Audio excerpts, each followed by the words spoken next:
Hello everyone.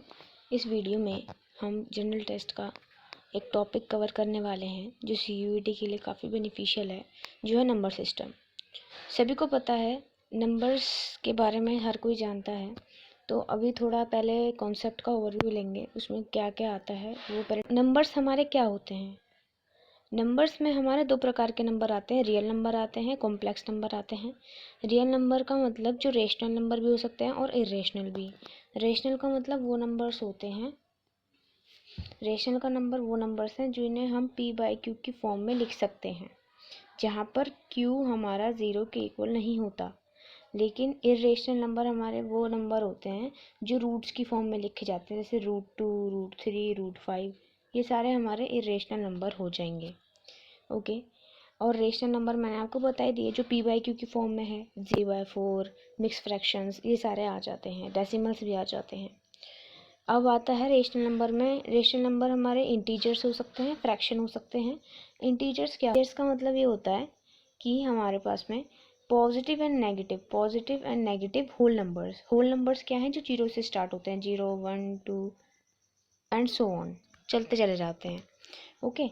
And fractions भी इसी तरीके से हमारे प्रॉपर फ्रैक्शन हो सकता है, इम्प्रॉपर फ्रैक्शन हो सकता है, और हमारे मिक्स फ्रैक्शन। प्रॉपर फ्रैक्शन क्या होते हैं?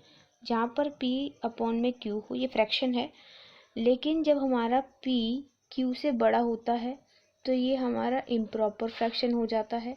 और जब हमारा p लेस देन q होता है तो वो हमारा प्रॉपर फ्रैक्शन हो जाता है। ये बात आपको ध्यान में रखनी है। जैसे एग्जांपल ले लेते हैं, इम्प्रॉपर के लिए 4/3 क्योंकि p हमारा q से बड़ा है, एंड प्रॉपर के लिए 3/4 क्योंकि p हमारा q से छोटा है। मिक्स फ्रैक्शन तो आप सभी जानते होंगे, उसके लिए जैसे 3 असाइड 1/2, तो ये हमारा मिक्स फ्रैक्शन हो जाएगा, जिसको हम ऐसे लिखते हैं 3 × 2 + 1 विच इज़ 7/2। अब हम आते हैं प्राइम नंबर्स पे। तो ये एक डायग्राम से समझा रखा है कि सबसे पहले हमारे नेचुरल नंबर हैं। नेचुरल नंबर हमारा जो है वो होल नंबर का पार्ट होते हैं। ऐसे ही देखो, जैसे ये नेचुरल नंबर है, नेचुरल नंबर होल नंबर का पार्ट है, तो होल नंबर का सर्कल बड़ा हो गया।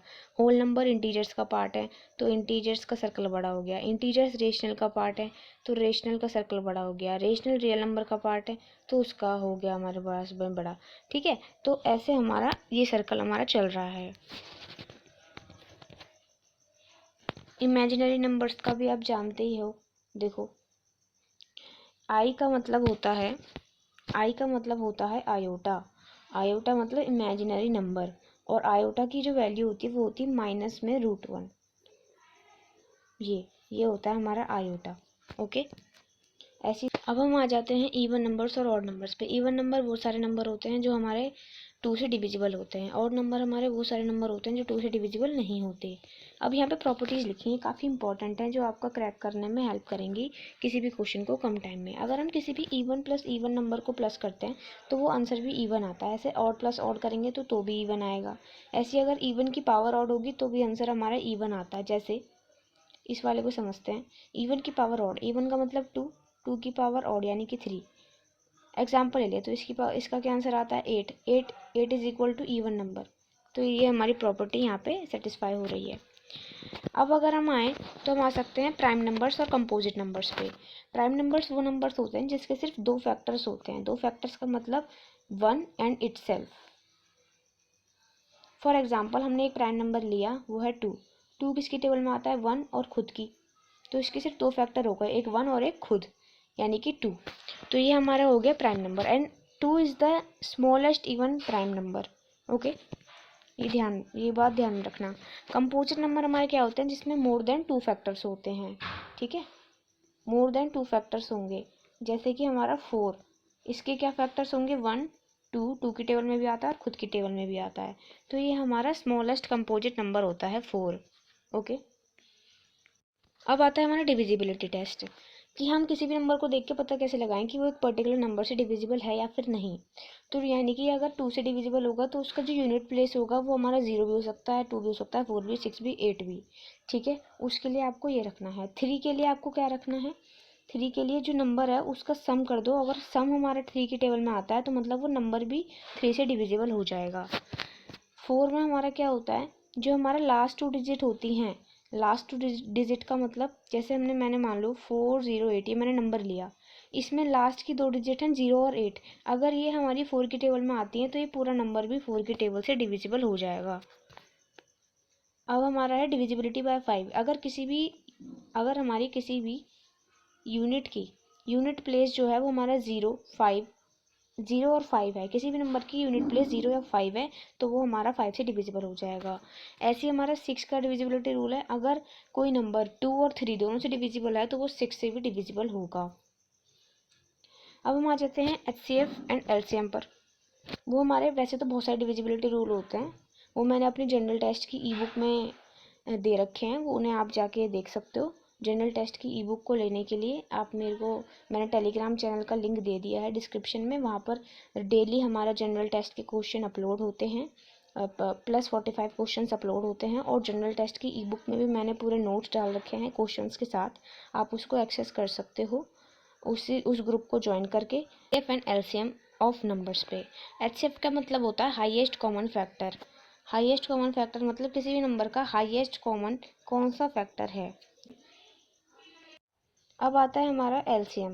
तो LCM में हमारा क्या होगा, LCM का मतलब है लीस्ट कॉमन मल्टीपल, मतलब किसी भी दो नंबर के बीच में उन दोनों का लीस्ट कॉमन मल्टीपल कौन सा है। जैसे अगर मैं 2 नंबर लिए, एक लिया 8 एक लिया 12, तो इसका देखते हैं लीस्ट कॉमन मल्टीपल क्या आता है। इसका मल्टीपल क्या होते हैं, मल्टीपल यानी कि 8 की टेबल या फिर किसी भी पर्टिकुलर नंबर की टेबल।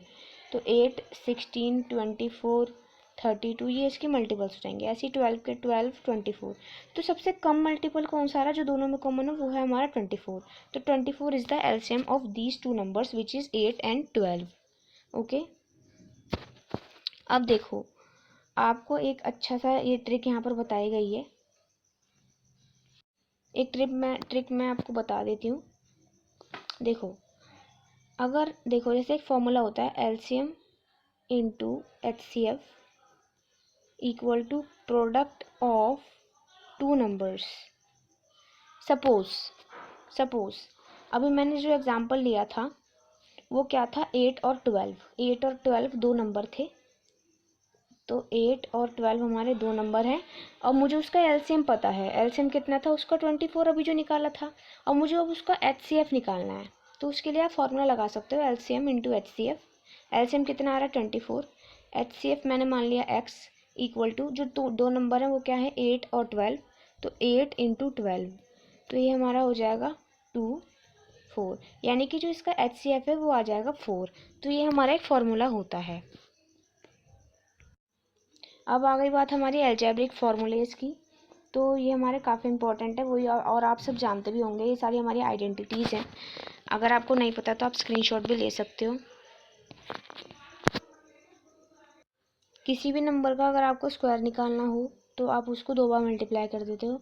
और शॉर्ट ट्रिक के लिए आप अगर याद कर सकते हो तो एटलीस्ट 30 तक तो स्क्वायर याद होने चाहिए। ओके, तो आप एक बार देख सकते हो 20 तक दे रखे हैं।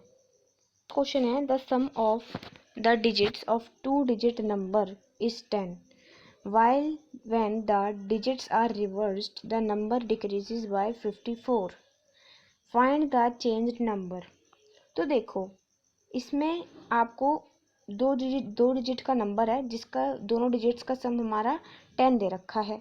ओके, तो आपको देखना है कि अगर उसके डिजिट्स को रिवर्स कर दिया जाए तो वो जो नंबर है वो अपने आप से जो वो पहले था उससे वो 54 डिक्रीज हो जाता है। तो वो नंबर क्या हुआ होगा, वो नया नंबर क्या बना होगा, वो निकालना है हमको। तो देखो इसके लिए ज़्यादा दिमाग लगाने की ज़रूरत नहीं है, आपको ऑप्शंस तो दिए ही होंगे, तो हर एक ऑप्शन के लिए करके देख लेना। जैसे मान लो अगर मैं कर दूँ 28, तो 28 का रिवर्स क्या होता है, 28 का रिवर्स क्या होता है 82। तो अगर मैं इनका डिफरेंस करके देखूँ तो ये क्या आ रहा है हमारे पास में, ये आ रहा है 4 और ये आ रहा है 5। तो पहला ही आंसर हमारा आ गया।